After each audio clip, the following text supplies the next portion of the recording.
Presença, oferecimento Vista Azul Hotel, a Europa pertinho de você. E Med Senior, plano de saúde para bem envelhecer.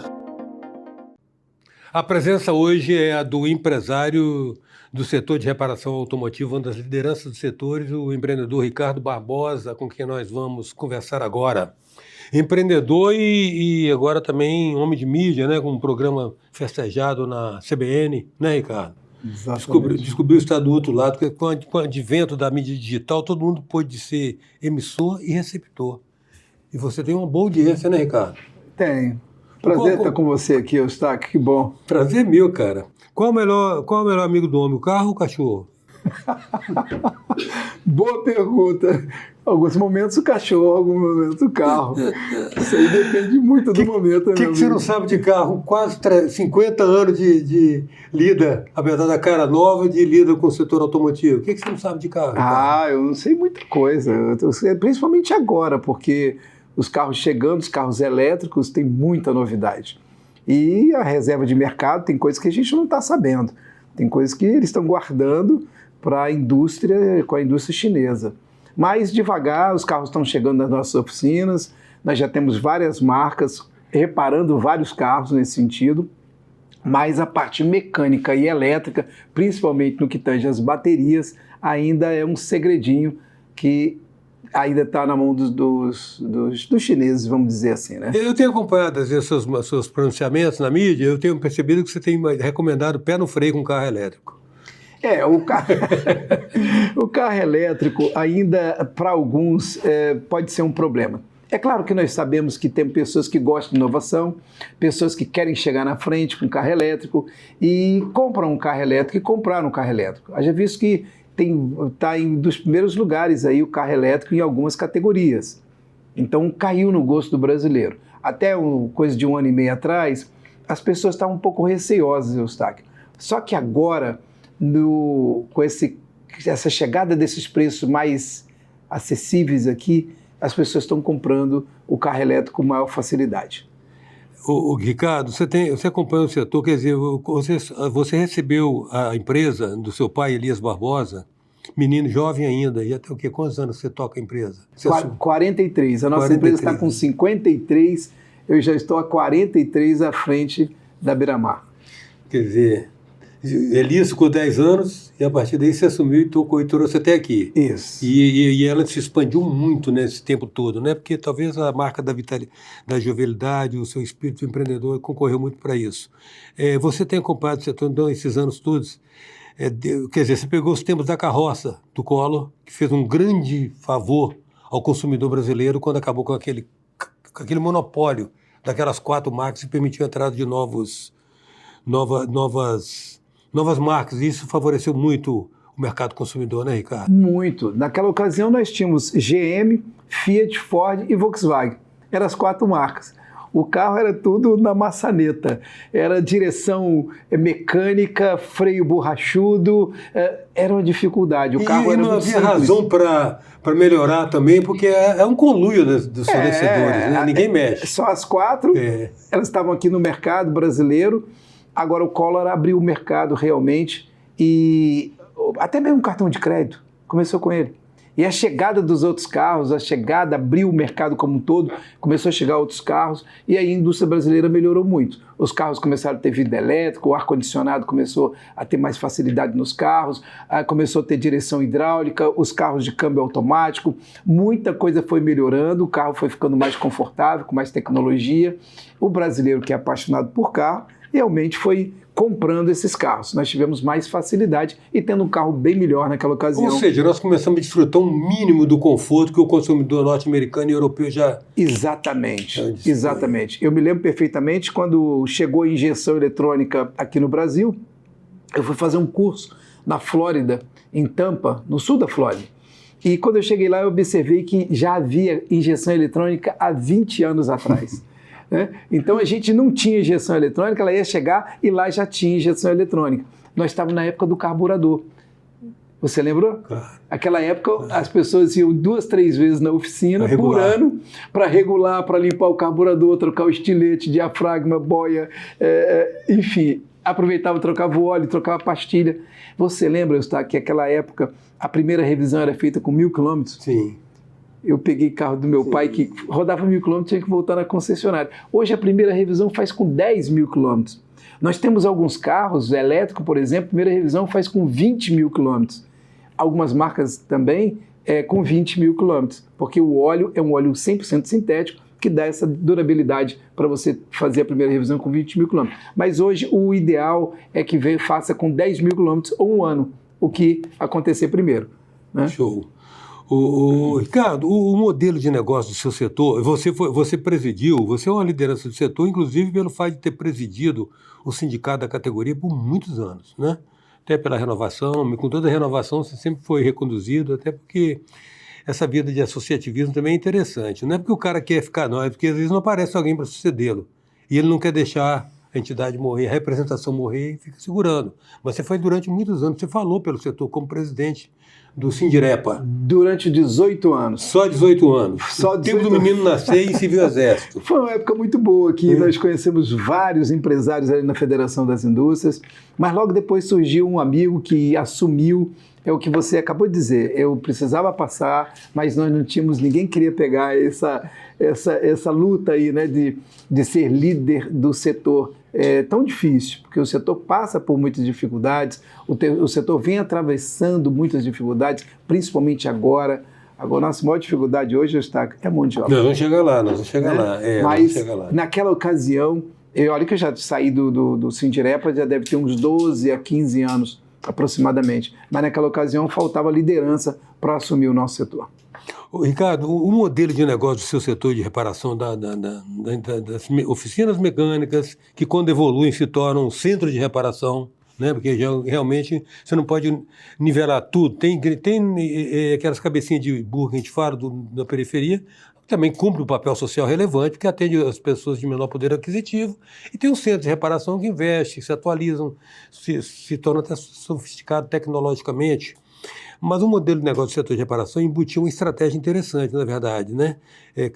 Você se rentabilizava mais pela venda da peça do que provavelmente pelo serviço. Boa pergunta. No passado, Eustáquio, era assim, porque os carros trocavam muitas peças. Porque o carburador, como eu disse, você tinha que ir 3 vezes no ano para fazer a limpeza do carburador. A troca do óleo, a cada 5.000 quilômetros, no máximo, se trocava um óleo. Hoje você tem um óleo que dá 5.000, 10.000 e 20.000 quilômetros. Um óleo mineral, óleo 100% sintético e um óleo semissintético. Então você tem essa condição hoje, mas no passado não. O carro quebrava muito e ele dava muito defeito por sua vez e você sempre estava trocando peça. Agora não. O carro deixou a injeção eletrônica. Você tem um carro de injeção, eu acredito que você deve ter uns 5 anos que não faz uma limpeza na injeção. Ele dura muito, o carro está muito melhor. Então hoje as pessoas não trocam tantas peças. Eles valorizaram um pouco mais a mão de obra. O profissional ficou mais caro, a tecnologia veio nos carros, estão nos carros, e nós tivemos que ter profissionais mais qualificados. E com isso, nós tivemos que ter um preço melhor na mão de obra. E, particularmente, no setor de lanternagem ou funilaria, né? Porque ele tem uma componente de artesania, de arte. Sem dúvida. Às vezes você pegar um friso de uma lataria e replicar aquele friso, não vai fazer numa máquina. Uma lanternagem, às vezes bem feita, você precisa de um profissional qualificado, realmente um artesão para fazer esse friso com qualidade, para você não precisar tacar fogo no carro, trocar uma lateral, né? Às vezes é uma peça que está fixa ali, principalmente um painel traseiro, um assoalho, uma longarina, aí você gasta um tempo maior recuperando esse carro. E você tem um profissional mais qualificado, você tem que pagar um pouco melhor para ele, com isso você tem que cobrar um pouco melhor do seu cliente. Ricardo, vou falar nisso, como é que é feito hoje a formação de mão de obra? Pelo Senai, Senac da vida, vocês, empresas, empreendedores, treinam em casa mesmo a mão de obra que vocês precisam? O Senac é para o comércio. Nosso caso é Senai. Então a Federação das Indústrias, através do Senai, nos ajudou muito. Ele é responsável por esses inúmeros profissionais que existem hoje no mercado. Lanterneiros, pintores, montadores, principalmente mecânicos. Né? Mas, com o passar do tempo, Eustáquio, o Senai tem ofertado vagas, mas a dificuldade é ter a pessoa para poder preencher essas vagas. Hoje esse é o nosso maior problema. Você tem a passagem que você dá para esse profissional ou essa pessoa que está começando, você fornece a ele um alimento, você fornece a ele um lanche e você não consegue preencher a vaga. A pessoa, para poder começar a trabalhar no setor de reparação de veículos, ela precisa ter 18 anos, porque é considerado uma área insalubre. Então, você tem que começar essa formação no máximo com 17, com 16,5, para ter um ano de Senai para vir para a oficina. Nessa idade, esse menino não quer mais conhecer nada sobre carro. São raros. Pois é, mas é porque é uma mão de obra de relativa qualificação, né? É uma mão de obra qualificada, não é? Consequentemente, tem uma remuneração que está baixa, que está acima da mão de obra normalmente praticada por níveis de profissão mais simples. E isso não estimula não a oferta de mão de obra? Eustáquio, o setor da reparação está pagando muito bem.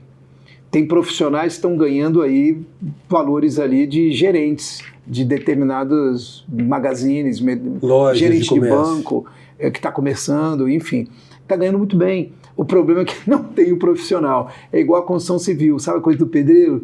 Para construir aquele pedreiro que você precisa, demora 60 dias para conseguir um pedreiro. Eu precisei para consertar um ar-condicionado. O cara falou bem assim, vou olhar na minha agenda, só daqui a 45, ar-condicionado de casa. Então tá assim, tá muito complexo. Hoje, para reparar o carro, as oficinas estão todas lotadas, Eustáquio. As concessionárias estão todas lotadas.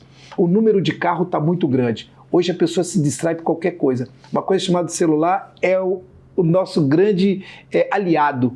Qualquer coisa se distrai vendo no celular e aí bate. Velocidades aí de 40 km. Então para-choque, o cara batendo na sua traseira ali, na traseira do seu carro. Está gerando demanda para vocês. Muita. E outra coisa, o motoboy. Motoboy e aplicativo. O aplicativo vem do nada, ele para. Em vez de parar no estacionamento certinho, ele para no meio da rua. E aí vem o cara atrás, ou então o motoboy, por sua vez também, ele passando, atravessando. O que a gente tem pego aí, retrovisor, lateral, batida de traseiro, o cara voando, é um negócio incrível, de todas as formas. Colisão tem demais. Interessante, né? Muito, aumentou muito. E outra coisa também é o seguinte, né? Se complica de um lado a falta de oferta de mão de obra, de outro lado se complica também pela diversificação das marcas, né? Porque cada marca, às vezes, exige um tipo de conhecimento, não? É verdade. Nós das oficinas de reparação de veículos independente, a gente mexe com todas as marcas.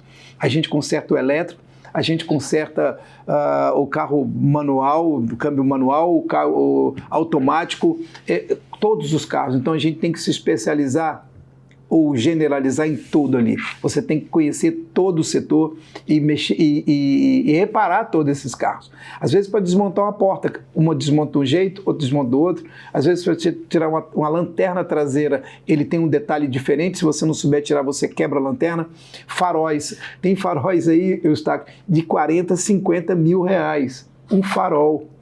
Né? E aí você fala, poxa, mas é quase o preço de um carro usado. É verdade. Quase é o preço de um carro usado. Então não pode deixar cair, você tem que tomar cuidado com aquele bem.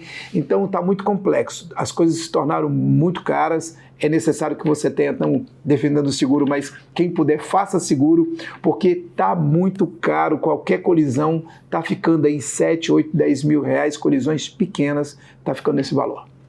A presença hoje é do empreendedor e empresário na reparação automotiva, Ricardo Barbosa. Nós voltamos já. Venha viver momentos inesquecíveis no Vista Azul Hotel, nas Montanhas Capixabas. Resort com piscinas interna e externa, quadras e tênis, jacuzzi, suítes amplas e confortáveis, lounge com lareira e um mirante com vista para a Pedra Azul. Vista Azul Hotel, a Europa pertinho de você. Voltamos com presença. Oferecimento Vista Azul Hotel, a Europa pertinho de você. E Med Senior, plano de saúde para bem envelhecer. Voltamos com a presença do empresário Ricardo Barbosa, do setor de reparação automotiva. Ricardo, preço de carro, mercado de carro, como é que está o mercado de carro com a entrada do chinês aí? Os chineses estão, em outras áreas, eles foram extremamente predadores. A área do comércio, a área de confecções, tudo que você pode imaginar. E no mercado de carros também, com os... com o chinês chegando. Eles estão chegando com preço mais em conta. Você encontra carros chineses aí com preço de 150 mil reais, carro com muita tecnologia, saca? Antigamente, você encontrar um carro de 150, 140 mil reais, carro popular estava valendo aí 80, 90, 100, 120. Carro popular porque tinha um detalhezinho a mais, um farolzinho de máscara negra, um LEDzinho a mais, uma lanterninha diferente, 120 mil, um carro popular. Com a chegada dos carros chineses, a indústria brasileira teve que se ajustar. O preço do carro usado está caindo muito. Então você que tinha um carro, que comprou um carro de 200 mil, hoje, com um ano de uso, ele está valendo 150 mil reais. E aí as pessoas falam o seguinte, peraí... Isso é 25% de queda no ano. Caindo muito. E aí o que acontece? Hoje, para você comprar um carro usado de 100 mil, você pensa duas vezes. Você fala, peraí, eu vou comprar um zero por 135, 150, um elétrico, um híbrido. Então você tem uma gama de carros de 150 mil reais, carros híbridos, carros elétricos, com preço muito bom. Você veja, hoje mesmo fiquei sabendo que a fábrica do Toyota, o Corolla, ele parece que está fechando lá em São Paulo, alguma coisa assim, estão diminuindo os seus volumes. Então tem marcas aí que estão começando a pensar o seguinte, como é que a gente vai competir com o chinês? Está difícil para competir com o chinês. O chinês está ganhando mercado, a cada mês ele está ganhando mercado. Ou seja, né, se setorialmente isso é um motivo de apreensão, para o consumidor é motivo de celebração, né? Para o consumidor é motivo de celebração, mas Eustáquio, a gente também não sabe como vai ser essa bateria, como vai ficar daqui a 8 anos, é o período de garantia da bateria. Isso ainda é algo que o setor está muito preocupado.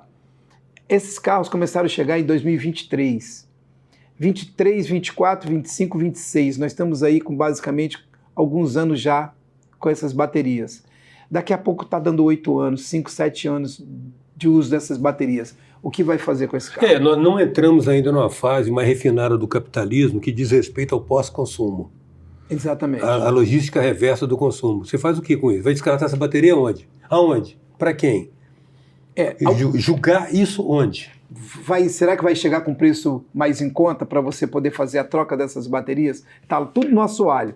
É claro que vão ter... O futuro é que essas baterias vão ser menores e vão ser trocadas em módulos de maneira mais fácil e não complexas como tem alguns carros hoje, que é extremamente complexa essa troca. Até porque é uma tecnologia recente, né? Depois ela se refina, né? Isso. Ela tende a se refinar, a compactar. Mas só que estão vendendo muito carro e aí essa é uma preocupação. Também tem a coisa de você não tem um lugar para você abastecer, isto é, fazer a recarga. Às vezes tem pessoas que na sua casa, lá no seu prédio, não pode. E a pessoa só está utilizando ali algumas coisas públicas que tem, ou o lugar do amigo, ou a casa de alguém que tem. Então, antes de comprar, verifique se seu prédio pode instalar, se você tem como recarregar, tudo isso é muito importante, tá? E o tempo de recarga. Eu tenho perguntado para meus clientes o seguinte, o que você faz quando você está carregando o carro? Eu vou ali na praia, eu aproveito para dar uma caminhada. Aí outras pessoas falam assim, aproveito para ler um livro, porque não tem o carregador em casa. Então ele paga e faz alguma outra tarefa nesse período. Ricardo, eu vi um vídeo, rapaz, de um cara entrando no elevador com a bateria e ela explode. Que me parece um negócio da gaiola metálica, cria um sistema, fecha um curto. Não. Explode, cara. Ela explodiu. É aterrador a coisa. O que disseram dessa entrevista, dessa matéria, é que eles mexeram para essa bicicleta, porque era de bicicleta, para ela andar mais, eles fazem uma mudança. Aquilo é bateria de bicicleta, então? De bicicleta. E aí ela realmente explodiu a pessoa morreu. Não tinha como. A dimensão daquele acidente era muito grande, não dava para escapar com vida dali. O cara ficou encarcerado ali. Foi, e aí ele morreu. Então é muito preocupante, você deve ter visto alguns carros quando pega fogo, é difícil para apagar, carro elétrico não apaga com facilidade, né? Existe hoje umas capas, ela custa em torno de 40 mil reais, é uma capa que você coloca no carro, ela pode ser utilizada até 20 vezes, você cobre o carro e aí ele abafa ali, você consegue sustentar um pouco mais esse calor e para não propagar para os outros carros. O problema é que ele acaba dando uma labareda debaixo do carro que vai para 2 metros e ele acaba pegando nos outros carros, onde tiver, e aí ele vai disseminando esse calor e o fogo vai pegando em tudo. Porque não tem como, não tem água para poder apagar, não tem nada. Essa capa é o que existe de melhor. A água acaba resfriando um pouco mais, mas apagar não apaga. E é uma situação que está se colocando ainda para ser resolvida então ainda, né? Os carros são muito novos, estão tudo muito bons. Vamos ver como é que funciona daqui para frente. Quero perguntar o seguinte, nós falamos a respeito da diversidade de marcas que entraram no mercado, né? E isso requeriu uma maior especialização de mão de obra. Cada marca tem um pecado específico, como diz a lenda? Boa, tem. Nós temos algumas marcas que têm alguns problemas. Nós temos uma marca, por exemplo, que é o terror para a oficina. É uma marca da GM, a Track, e quando chega, acabou a bateria dentro da oficina, se você for dar uma chupeta, fazer uma recarga, ele queima o módulo. O Brasil todo está sofrendo com isso. Eu vou pegar esse como exemplo. Né? É um carro, até mesmo se o cliente estiver em casa, a bateria dele arriou por uma casa, ele viajou, voltou, alguns carros da GM, você fica apertando ali o start-stop o tempo todo, ele vai queimar o módulo. Esse módulo ele custa 11 mil, 12 mil reais. Fora a troca. Não é descarga de bateria, não. Queda de bateria. Nós temos alguns carros que queimam o sensor do ABS. O tempo todo acendendo a luzinha do ABS. Então tem alguns carros que chegaram no mercado e não tiveram problema. Nós tivemos problemas de outros carros que tiveram problemas da troca de calor. E aí vai. São problemas característicos de cada marca. Tirando aquele saudoso Lada russo. Bem lembrado. Você foi longe agora, hein? Fui, rebobinei lá atrás. Foi. Mas tirando aquele saudoso Lada, digamos assim, a procedência da marca tem alguma garantia de desempenho? Eu estou te perguntando, eu vou já antecipando, dizendo porque eu me lembro que houve uma época em que certas marcas, por exemplo, não entravam no mercado norte-americano. Ainda hoje também, assim, algumas marcas não entram no mercado americano. Aqui no Brasil, só lembrando que nós compramos Lada, né? O brasileiro comprou Lada. De lata. Eu tenho certeza que muita gente que está nos escutando nunca nem pensou que nós íamos comprar um carro russo, um Lada, não é verdade? Então o que acontece? Eu costumo dizer, Eustáquio, que é uma sopa de letrinha. Você está parado num sinal, você olha um carro assim, que carro é esse? São tantas marcas chinesas que estão no mercado, são tantas concessionárias. Você passa por várias avenidas aqui em Vitória, na Leitão da Silva, na César Ilau, na Reta da Penha. Tem tantas marcas de carros chineses que você não sabe qual é essa marca. Está lá, sopa de letrinha, só algumas letras. Então, isso tudo, você tem uma oportunidade muito grande de estar comprando marcas aí que vai ser um problema sério na hora da manutenção. O profissional hoje brasileiro, ele ainda não está preparado para mexer em alguns carros. Não estou falando na área de lanternagem de pintura, mas eu estou falando na área de mecânica, nessa parte onde tem os módulos, onde você tem toda a parte eletrônica desses carros. Eles são extremamente eletrônicos. Tem alguns carros que eles dão defeito, ele parou, já era. Você tem que... É só concessionária e muitas vezes algumas concessionárias não conseguem resolver. Eles têm que recorrer à fábrica na China. Uma outra coisa, Ricardo, há duas categorias básicas de inovação, na verdade, hoje, que a gente considera. A inovação incremental, aquela que você pega um processo e aprimora o processo. E a inovação disruptiva é quando você abandona um processo para descobrir outro melhor, né? O que você considera como a inovação mais impactante que você experimentou como especialista em manutenção de veículo nesses anos todos? Porque nós tivemos aí direção hidráulica, câmbio automático, uma inovação tipicamente brasileira que foi o carro flex, né? Agora nós temos o carro elétrico. De tudo isso que você viu, o que você considerou mais assim inovador mesmo, exponencializador do estado de arte do automóvel? O carro hoje ele conversa com você. Eu acho fantástico quando você está dirigindo, Eustáquio, daqui a 3 horas no volante, por um acaso, você não quis parar, e ele acende uma luz dizendo assim, você precisa tomar um café. Olha que bacana. Ele está lendo seus olhos ali e está percebendo que você está... Ou então você soltou um pouco mais a mão ali do volante, e aí ele fala bem assim, olha, precisa parar. Tá? Então ele conversa com você. Você está dirigindo, por um acaso você se distraiu, ele freia por você. ele dá um toquezinho.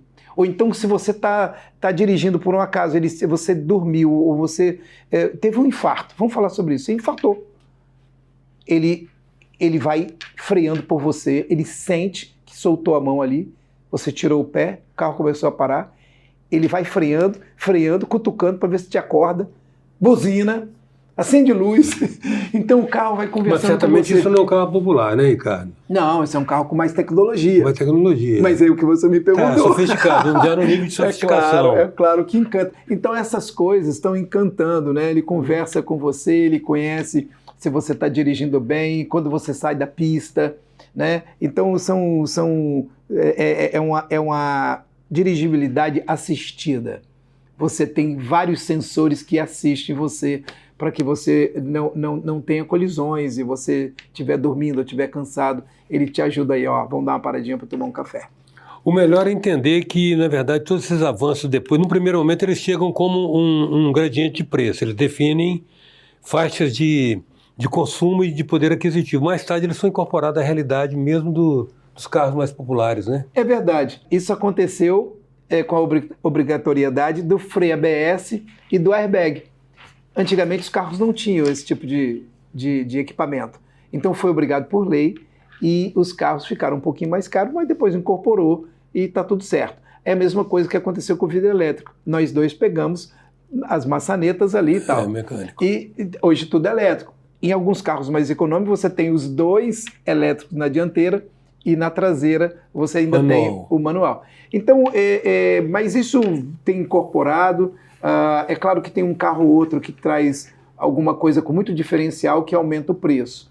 Mas a grande maioria, os carros estão melhorando muito nesses confortos do dia a dia para o motorista. Ricardo, a gente não esgotou a nossa pauta. Você vai ter que voltar aqui numa outra gravação para nós discutirmos um tema sobre o qual você tem uma reflexão crítica que pode ser muito boa para ajudar os poderes constituídos, a questão da mobilidade urbana. Nosso tempo está esgotado. Eu quero agradecer muito a sua disponibilidade de estar aqui compartilhando conosco sua vivência, mas nós temos uma pauta ainda longa para ser cumprida numa segunda rodada, tá bom? Maravilha. Você já aceita meu convite desde já? Claro, com o maior prazer. Então eu agradeço muito sua presença. Eu que agradeço poder estar com você, Eustáquio. Hoje nós contamos com a presença dessa liderança do setor automotivo aqui do Espírito Santo, o empresário Ricardo Barbosa. Até já.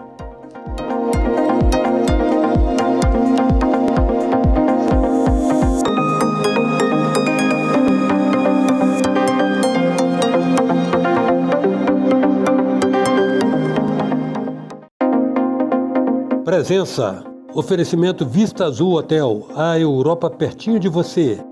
E Med Senior, plano de saúde para bem envelhecer.